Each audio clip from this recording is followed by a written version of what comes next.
Hey guys, and welcome back dito sa ating YouTube channel. Kung bago ka lang dito sa ating YouTube channel, ay huwag kalimutang mag-like, subscribe, and click the notification bell para ma-update ka sa mga latest crypto, games, Web3 at online earning opportunities.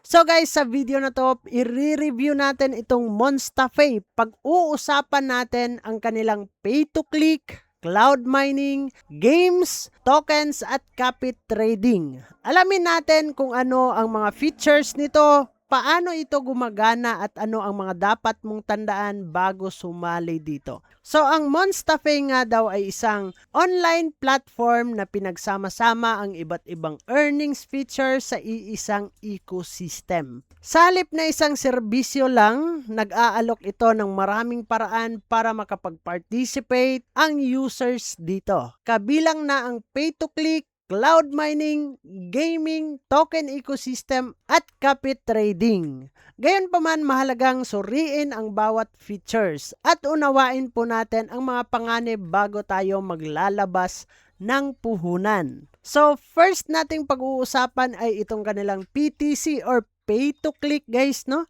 So, isa sa madaling simulan dito ay itong kanilang pay to click nga daw. Dito, manonood lang tayo o magkiklik ng mga advertisement at makakatanggap daw tayo dito ng maliit na reward pagkatapos makumpleto natin yung mga task na ibibigay sa atin. Magandang option ito para sa mga baguhan dahil hindi ito nangangailangan ng malaking kapital. Pero tandaan, kadalasan ay maliit lang ang kita sa PTC at mas angkop ito tingnan bilang bonus kaysa pangunahing source of income dito sa kanila. So next is itong kanilang cloud mining. May feature din ang Monstafe about dito sa cloud mining. Sa halip nga daw dito na bumili tayo ng sariling mining equipment, ang konsepto ng cloud mining ay gumagamit ng mining contracts or virtual mining power para makakuha daw tayo ng crypto reward. Mahalagang tandaan na ang kita sa cloud mining ay nakadepende sa iba't ibang salik gaya ng market condition, token price, at mga bayarin. Hindi rin garantisado ang ROI dito. Di din natin masasabi na mataas yung kitaan or maliit yung kitaan o hindi nga tayo kikita dito guys. Next ay itong kanilang games.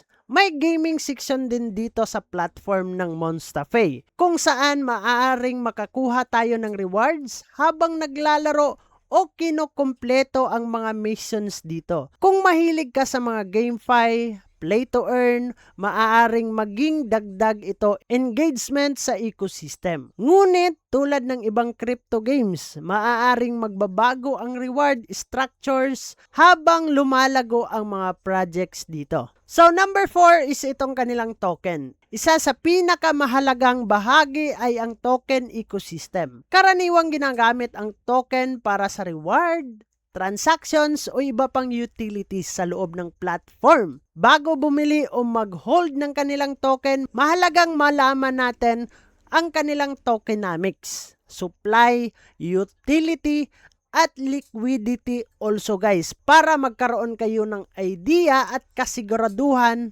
na hindi agad malalaglag ang projects guys, no? And next is itong kanilang copy trading. So dito sa Monstafe, meron ding features ng copy trading. Sa feature na to, maaaring kopyahin ng users ang trading strategy ng AI dito. So magandang options ito para sa mga baguhan pero hindi ibig sabihin na sigurado ang kita po dito or earnings po natin. Tandaan natin, kahit ang pinakamahusay na trader, AI or tao man yan ay maaaring makaranas ng pagkalugi kasi hindi natin nasasabi or nahuhulaan ang tamang galaw ng market. Kaya may kaakibat itong napakataas na risk pa din dito sa kanilang copy trading. So coming soon nila ay itong kanilang ecosystem expansion. Aantayin natin yan kung ano pa yung mga ilalabas nilang magagandang features dito sa Monstafe. So, magkakaroon tayo dito ng pros and cons. Una dito sa pros, maraming earning features sa iisang platform. Ito yung maganda dito sa Monstafe. So, beginner-friendly interface. So, sa nakikita ko, okay naman siya. Hindi masyadong ang dami mong papasukan. So, may kombinasyon ng earnings at gaming experience. So, sa cons naman, walang garantiya ang earnings. Siyempre guys, hindi natin masasabi, nakikita talaga agad tayo sa mga papasukin nating mga website platforms like kagaya nitong Monstafe. At madami pa namang mga projects na hindi din natin garantisado.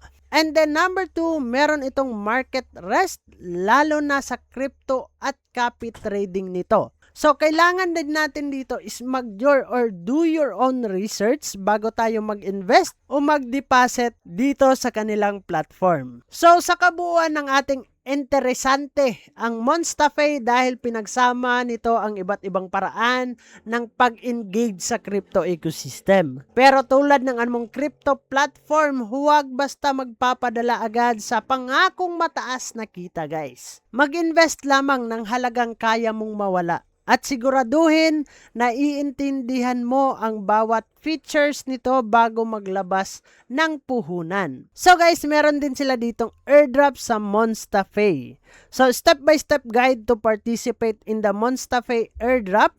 So first, kailangan daw natin mag-create and share your post, crypto and blockchain, trading, commerce or business, technology and innovation. And then, kailangan lang daw natin dito mag-add ng visual material. So, depende sa inyo yan kung ano yung i-attach ninyo dito. And, step 3, kailangan daw natin makapag-invite people using your referral link. Pero, optional nga daw ito guys, no? Depende po daw sa inyo. And, step 4, registration your participation once you have shared your post in Facebook. So, kailangan lang daw natin makopy yung URL and then ipipaste daw natin yung official airdrop registration form to validate your participation. So, ito yung URL natin guys. Ilagay natin kung nakapag-post kayo dito like Facebook, Twitter, depende po yan sa inyo. And then, ilalagay nyo yung wallet address. I think BSC wallet address yung ilalagay natin dito, no? So, yun lang yung ipapasa natin dito and then click na po natin yung submit. And then, mag-aantay na lang tayo kung mabibigyan tayo ng airdrop po dito. So, hope so nakatulong yung ating video na ito. Huwag kalimutang i-like, subscribe at i-share ang video natin guys. Maraming salamat sa mga manunood at magkikita tayo sa susunod na video. So, dyan naman na kayo. Ingat tayong lahat and bye-bye! Barangay, samahang masaya, ano pang hinihintay? Kung online games ang iyong gusto, dito ka sa guild ko, solid to. Sa aming community na puro makulit, mga hari ng trash talk pero